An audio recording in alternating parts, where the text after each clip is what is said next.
সুনামগঞ্জ ৪ আসনে মাওলানা আমিরুল ইসলামের পক্ষে মনোনয়ন ফরম সংগ্রহ।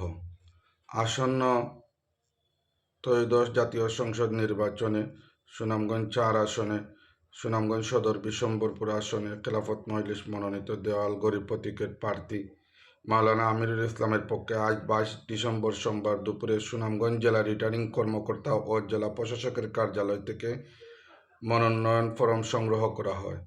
মনোনয়ন ফরম সংগ্রহকালে উপস্থিত ছিলেন খেলাফত মজলিস সুনামগঞ্জ জেলা সহ সাধারণ সম্পাদক প্রিন্সিপাল হাফিজ মাওলানা মুহিবুর রহমান শিবলু, বিশিষ্ট সালিশ ব্যক্তিত্ব ডক্টর আবুল খায়ের।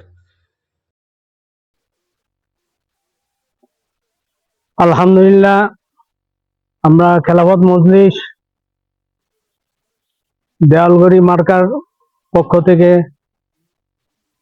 মাওলানা আমিরুল ইসলামের সুনামগঞ্জ ৪ আসনের নমিনেশন আমরা মনোনয়নপত্র সংগ্রহ করছি। ইনশাল্লাহ আমরা আশা করি যে এই আসনে আমরা সাফল্য লাভ করতে পারবো এবং জোটের পক্ষ থেকে এই আসনটি আমাদেরকে দেওয়া হবে আমিরুল ইসলাম ভাইকে।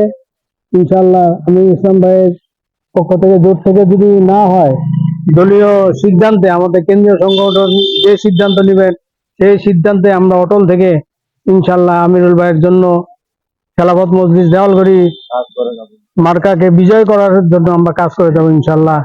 আল্লাহ তাআলা আমাদের সকলকে সাহায্য করুন, আমিন।